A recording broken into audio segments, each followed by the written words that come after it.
Shalom pemirsa yang dikasihi Tuhan Yesus dimanapun Anda berada. Selamat datang di program On Target dalam episode Kekristenan Sejati. Hari ini kita akan membahas topik sasaran kita sampai kepada kemuliaan. Saudara pemirsa yang dikasihi Tuhan, Roma 3 ayat 23 firman Tuhan berkata, "Semua orang telah berbuat dosa dan telah kehilangan kemuliaan Allah." Ayat ini memperlihatkan kepada kita apa yang merupakan sasaran dalam kehidupan, yaitu sampai kepada kemuliaan. Juga di dalam Ibrani 2 ayat 10b, apa yang menjadi misi Tuhan Yesus, yaitu membawa banyak orang kepada kemuliaan. Tuhan Yesus datang ke dunia tidak hanya sekedar menyelamatkan manusia berdosa dari hukuman kekal, tetapi Dia rindu supaya umat pilihannya agar menjadi persis seperti Dia. Saudara pemirsa yang dikasihi Tuhan, yang dimaksud sampai kepada kemuliaan adalah ketika orang lain dapat melihat Kristus di dalam kita. Kristus yang ada di dalam kita adalah pengharapan akan kemuliaan. Ini dapat kita lihat di dalam Kolose 1 ayat 27. Saudara pemirsa yang dikasihi Tuhan Yesus, ketika kita lahir baru, Kristus ada di dalam kita. Ia lahir di dalam kita sebagai suatu benih. Benih kudus yang ada di dalam kita itu tidak dapat berdosa.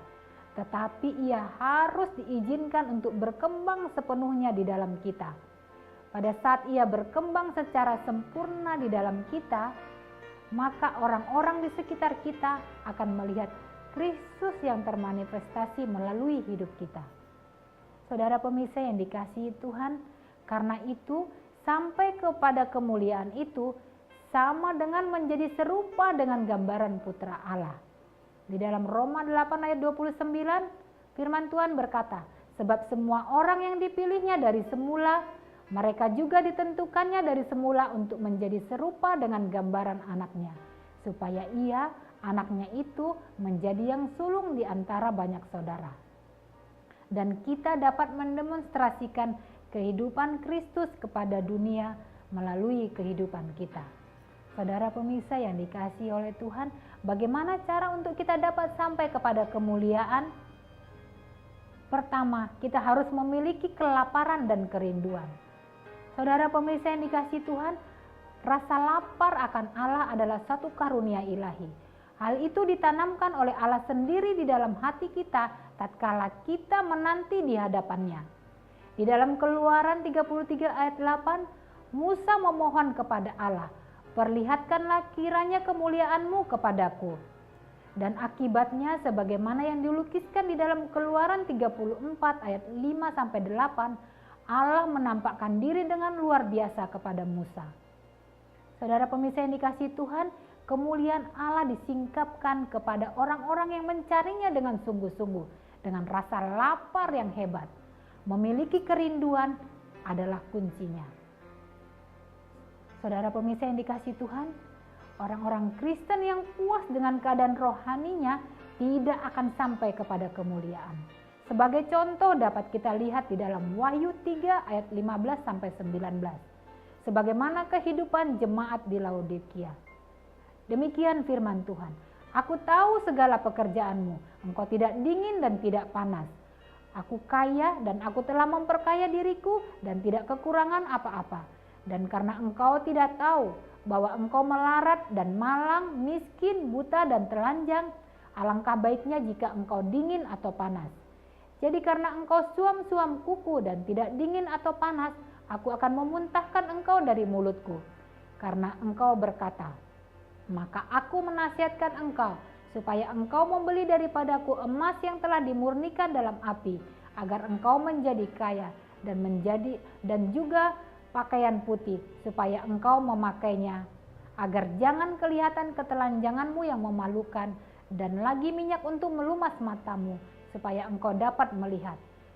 Barang siapa kukasihi ia kutegur dan kuhajar, sebab itu relakanlah hatimu dan bertobatlah." Saudara pemirsa yang dikasihi Tuhan, kalau kita belum memiliki rasa lapar dan kerinduan, mari kita berdoa kepada Tuhan agar Tuhan berbelas kasihan dan menarik kita semakin dekat kepadanya. Cara yang kedua adalah kita harus memiliki kehausan. Saudara pemirsa, dalam Mazmur 42 ayat 2-3, Daud mengungkapkan rasa hausnya kepada Allah dengan berkata, "Seperti rusa yang merindukan sungai yang berair, demikianlah jiwaku rindu Engkau ya Allah." Jiwaku haus kepada Allah yang hidup. Bilakah aku boleh datang melihat Allah?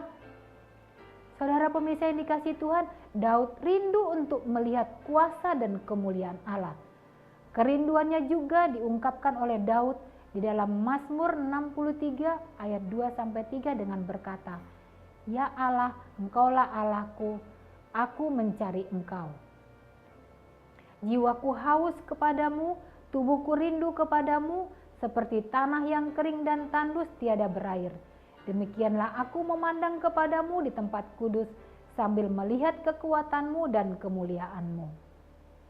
Saudara pemirsa yang dikasihi Tuhan, Daud telah mempersempit kerinduannya menjadi satu hal saja, yaitu diam di rumah Tuhan seumur hidupnya, menyaksikan kemurahan Tuhan dan menikmati baitnya. Dapat kita lihat di dalam Mazmur 27 ayat 4. Daud rela melalui pengalaman padang belantara yang kering. Semua pengalaman seperti itu menciptakan rasa haus ilahi terhadap Allah dan kemuliaannya. Saudara pemirsa yang dikasihi Tuhan, Allah mungkin mengeringkan beberapa sumber air kita yang lama agar kita dapat minum dari airnya saja, yaitu sumber air yang hidup. Ingatlah, Allah hanya mencurahkan rohnya kepada orang-orang yang haus. Saudara pemirsa yang dikasihi Tuhan, berikut untuk sampai kepada kemuliaan, kita harus agresif. Lawatan Allah tidak datang kepada orang yang pasif. Allah sedih melihat orang yang suam-suam kuku dan tidak mau menikah dengan seorang mempelai yang tidak benar-benar mencintainya. Saudara pemirsa yang dikasihi Tuhan, kalau kita mau berjumpa dengan Allah dan ingin agar hidup kita diubah dengan luar biasa, kita harus agresif. Hanya orang-orang yang agresif yang memperoleh janji-janji Allah dan sampai kepada kemuliaan. Saudara pemirsa yang dikasihi Tuhan, berikutnya yang keempat adalah kita harus memiliki kebenaran. Di dalam Mazmur 84 ayat 12 firman Tuhan, "Sebab Tuhan adalah matahari dan perisai, kasih dan kemuliaan Ia berikan. Ia tidak menahan kebaikan dari orang yang hidup tidak bercela." Juga di dalam Yesaya 40 ayat 3-5. Ada suara yang berseru-seru, "Persiapkanlah di padang gurun jalan untuk Tuhan. Luruskanlah di padang belantara jalan raya bagi Allah kita. Setiap lembah harus ditutup dan setiap gunung dan bukit diratakan. Tanah yang berbukit-bukit harus menjadi tanah yang rata dan tanah yang berlekuk-lekuk menjadi dataran. Maka kemuliaan Tuhan akan dinyatakan dan seluruh umat manusia akan melihatnya bersama-sama. Sungguh Tuhan sendiri yang mengatakannya." Saudara pemirsa yang dikasihi Tuhan, Allah mengasihi kebenaran dan Ia berkenan kepada orang-orang benar memperoleh kemuliaan.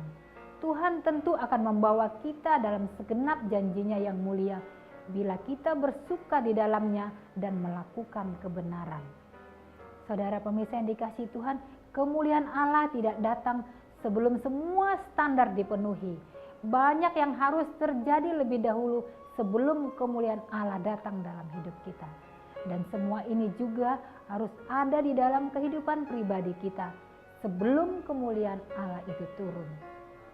Saudara pemirsa yang dikasihi Tuhan, yang berikutnya kita harus memiliki kedewasaan. Kemuliaan akan datang ke atas orang dewasa. Kita menjadi dewasa bila kita bertumbuh di dalam hikmat. Hikmat adalah hal yang utama. Karena itu perolehlah hikmat dan dengan segala yang kau peroleh, perolehlah pengertian. Amsal 4 ayat 7. Saudara pemirsa yang dikasihi Tuhan, kerinduan Allah adalah agar gerejanya mencapai kemuliaan yang penuh.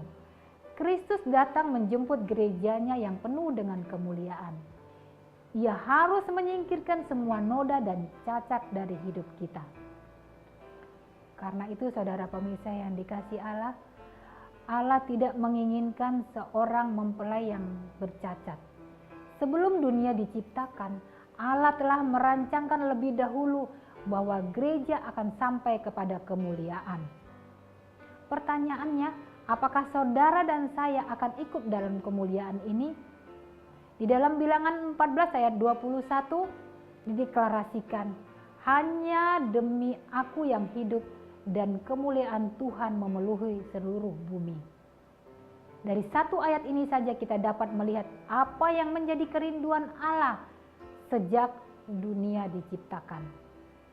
Oleh karena itu, sebagai kunci untuk kita sampai kepada kemuliaan, sederhana saja, yaitu diam di dalam jalan Allah bagi hidup kita. Kita tidak boleh berpaling ke kanan atau ke kiri atau berputar di sekeliling hal yang ingin Allah bereskan dalam hidup kita. Saudara pemirsa yang dikasihi Tuhan, mari kita hadapi setiap situasi secara langsung. Kalau persoalan terlalu sulit, kita harus mendoakannya sampai kita beroleh kemenangan. Saudara pemirsa yang dikasihi Tuhan, orang-orang kudus yang berada di puncak tertinggi adalah orang-orang yang tidak menghindar, melainkan menghadapi setiap situasi dengan kasih karunia. Di titik tempat ini kita berkata tidak kepada Allah, kita berhenti bertumbuh. Saudara pemirsa yang dikasihi Tuhan, mari kita meminta hati yang lembut dan mau bekerja sama dengan Allah. Dan Allah mampu memberi kita hati yang lembut. Amin. Demikian pembahasan kita untuk hari ini. Dan kita akan kembali dalam penayangan program On Target berikutnya untuk waktu dan jam yang sama. Salam, Tuhan Yesus memberkati.